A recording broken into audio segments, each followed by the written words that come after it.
గత ప్రభుత్వ హయాంలో రైతు బంధు, ఇప్పుడున్న ప్రభుత్వ హయాంలో రైతు భరోసా. సరే పేరేదైనా దాని ఉద్దేశ్యం ఒకటే, లక్ష్యం గూడా ఒకటే.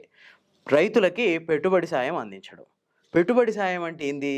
అంటే ఒక రైతు పంట స్టార్ట్ చేసే ముందు అతనికి కొన్ని డబ్బులిస్తే అతను ఇంకో చోటుకెళ్ళి ఆ పెట్టుబడి కోసం అప్పు లేకుండా అది పనికొస్తది. కానీ ఇప్పుడు గవర్నమెంట్ ఏం చెప్తుందంటే శాటిలైట్ మ్యాపింగ్ అనేది ఒకటి తీసుకొచ్చినాం. ఈ శాటిలైట్ మ్యాపింగ్ ఆధారంగా ఏ పొలంలో ఏం పంటేసిర్రో, ఎంత విస్తీర్ణంలో ఏసిర్రు, దానికి అనుగుణంగా మేము రైతు భరోసాని విడుదల చేస్తాం. దీని రిపోర్ట్ వచ్చిన తర్వాత ఆ రిపోర్ట్ ఆధారంగా రైతు భరోసాని రిలీజ్ చేస్తాం అని చెప్తుంది. ఈ విషయాన్ని రాష్ట్ర వ్యవసాయ శాఖ మంత్రి తుమ్మల నాగేశ్వరరావు గారే స్వయంగా చెప్పిర్రు. మరి శాటిలైట్ మ్యాపింగ్ ఎట్లా జరుగుద్ది?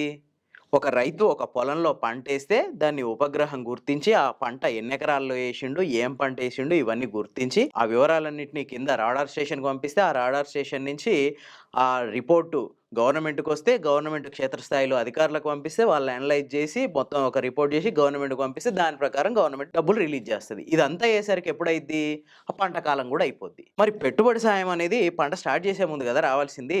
పంట అయిపోయిన తర్వాత వస్తే అది ఏ లెక్కన పెట్టుబడి సాయం అయిద్ది? అసలు ఆ పథకం ఉద్దేశ్యం, ఆ లక్ష్యం నెరవేరుతదా ఏమన్నా? కాదు గదా! అసలు ఈ శాటిలైట్ మ్యాపింగ్ ఏంది? రైతు భరోసాకి దీనికి లింక్ ఏంది? పోనీ ఈ శాటిలైట్ మ్యాపింగ్ ఆధారంగానే ఈ డబ్బులు రైతు భరోసా ఏస్తుర్రా? లేదా? అసలెందుకు ఈ శాటిలైట్ మ్యాపింగ్‌ని తీసుకొచ్చిర్రు అనే విషయం చూద్దాం. వీడియో కంప్లీట్‌గా చూడండి. మీకు ఒక మంచి పిక్చర్ వచ్చేస్తది ఈ రైతు భరోసా మీద, శాటిలైట్ మ్యాపింగ్ మీద. అట్లాగే వీడియో చూసి వదిలేయకుండా సబ్స్క్రైబ్ చేసుకోవడం మర్చిపోవద్దు. గతంలో రైతులు పెట్టుబడి కోసం ఊర్లల్ల మిత్తిలకు తెచ్చి పంట సాగు చేసేటోళ్ళు. ఆ పంట కంప్లీట్ అయిపోయేసరికి ఆ తెచ్చిన అప్పుకు మిత్తిలు పెరగడం, అట్లాగే ఈ ఎరువులు, పురుగు మందులు వీటిని కూడా ఒక డీలర్ దగ్గర తెస్తే ఆయన కూడా ఆటికి అడ్డగోలు రేట్లేసి, మళ్ళీ ఆటికి ఇంట్రెస్ట్‌లేసి పంట అయిపోయేసరికి ఎవరైతే ముందు పెట్టుబడికి పైసలు ఇచ్చిండో ఆయనే ఆ పంటను కొని దానికి కూడా ఆయన ఇష్టం వచ్చిన రేట్ నిర్ణయించి ఫైనల్‌గా ఆ పంట అమ్ముకునేసరికి రైతుకి ఆ పెట్టుబడికి ఆయన తినడానికి తిండి తప్ప ఏం మిగలకపోయేది. మళ్ళా పంటకి మళ్ళా అప్పు చేసుకోవాల్సిన పరిస్థితి. ఈ పరిస్థితిని గుర్తించే 2018 మేలో అప్పటి బీఆర్ఎస్ గవర్నమెంట్ రైతు బంధు అనే ఒక పథకాన్ని తీసుకొచ్చింది. ఈ రైతు బంధు కంటే ముందు ఏముండేదంటే రకరకాలుగా సబ్సిడీలు ఇచ్చేవారు. ఎరువుల్లో సబ్సిడీ, యూరియాలో సబ్సిడీ, విత్తనాల్లో సబ్సిడీ, దాంట్లో సబ్సిడీ, దీంట్లో సబ్సిడీ అని ఇట్లా రకరకాలు ఉండేవి. కానీ అది వాస్తవానికి రైతుకు చేరకపోయేది. మరి వాస్తవానికి రైతుకు చేరావాలంటే ఏం చేయాలి? డైరెక్ట్ రైతు అకౌంట్‌లోనే ఆ సబ్సిడీ డబ్బులు పడాలి. దానికోసమే ఈ రైతు బంధు పథకాన్ని అప్పటి గవర్నమెంట్ తీసుకొచ్చింది. సో 2023లో కాంగ్రెస్ గవర్నమెంట్ వచ్చిన తర్వాత ఈ పథకాన్నే రైతు భరోసాగా మార్చింది.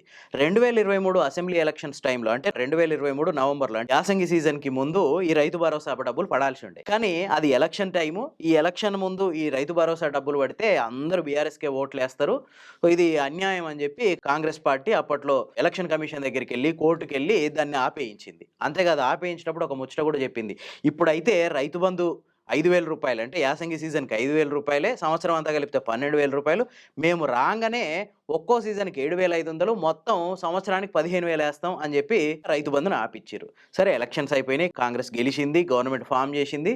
రైతు బంధును మర్చిపోయింది. మర్చిపోయి మళ్ళీ రైతు బంధు ముచ్చట ఎప్పుడు గుర్తుకొచ్చిందంటే 2024 పార్లమెంట్ ఎలక్షన్స్‌కి కొద్ది రోజులకి షెడ్యూల్ రిలీజ్ అయిద్దనంగా గుర్తొచ్చింది.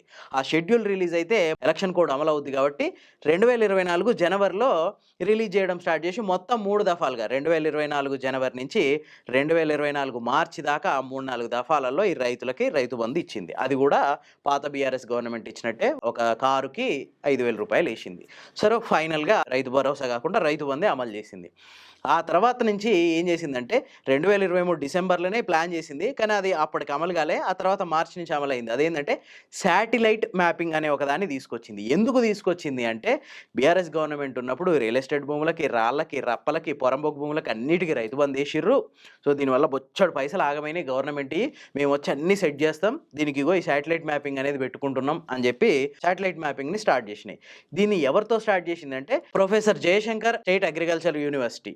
దాంతో పాటు ఇటలీకి చెందిన సార్ అనే ఒక సంస్థని కూడా యాడ్ చేసింది. ఈ సార్ ఏందంటే సింథటిక్ అపర్చర్ రాడార్.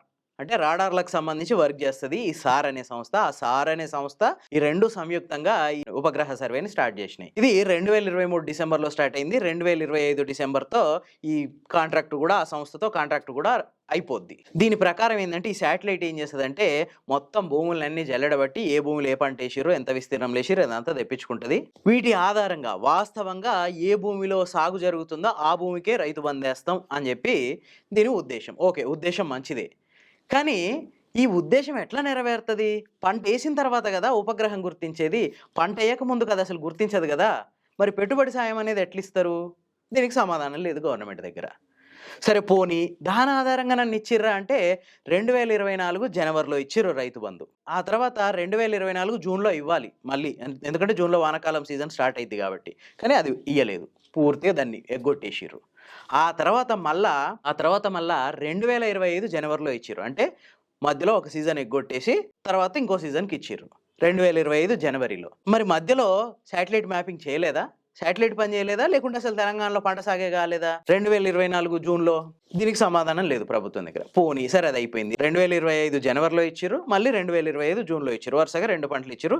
ఇప్పుడు ఐదోసారి మధ్యలో ఒకసారి ఎగ్గొట్టిన తర్వాత 2 ఇచ్చిర్రు. ఇప్పుడు ఐదోసారి 2025 నవంబర్‌లో ఇవ్వాలి. యాసంగి పంట స్టార్ట్ అయిద్ది కాబట్టి. సో ఇప్పటివరకు ఇవ్వలేదు.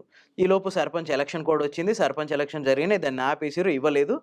ఇప్పుడు ఏం చెప్తున్నారంటే ఈ శాటిలైట్ మ్యాపింగ్ పూర్తయిన తర్వాత ఇస్తామంటున్నారు. అసలు శాటిలైట్ మ్యాపింగ్ ఆ సంస్థతో అగ్రీమెంటే కంప్లీట్ అయిపోయింది 2025 డిసెంబర్‌తో. మరి ఇంకా అప్పుడు ఆ శాటిలైట్ మ్యాపింగ్ చేసేదెప్పుడు? ఇచ్చేదెప్పుడు? ఈలోపు మళ్ళీ మార్చి కూడా అయిపోద్ది. దీన్ని బట్టి చూస్తే ఏందంటే ఒకటి ఈ రైతు బంధుని సాధ్యమైనంత ఎక్కువ రోజులు సాగదీయడం రైతు బంధు ఎయడానికి.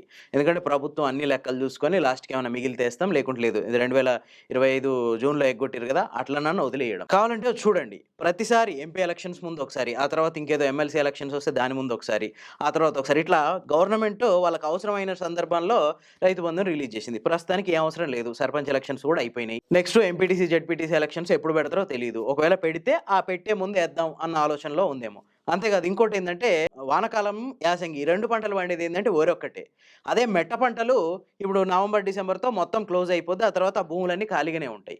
సో శాటిలైట్ ఏం గుర్తిస్తది? ఆ భూములన్నీ ఖాళీగానే ఉంటాయి. సో ఇక మెట్ట పంటలకి ఈ రెండో దఫా రైతు భరోసా ఎయ్యాల్సిన అవసరం లేదు. ఈ 2 విధాలుగా ఒకటి మెట్ట పంటలకు పూర్తిగా ఎగ్గొట్టడం, లేదంటే పూర్తిగా మళ్ళీ ఎంపీటీసీ, జెడ్పీటీసీ ఎలక్షన్స్ వచ్చిందాకా దీన్ని ఆపడం. ఈ ప్లాన్ తప్పితే వేరే ఉద్దేశ్యం ఏం లేనట్టు కనిపిస్తుంది. మరి మీకేమనిపిస్తుంది?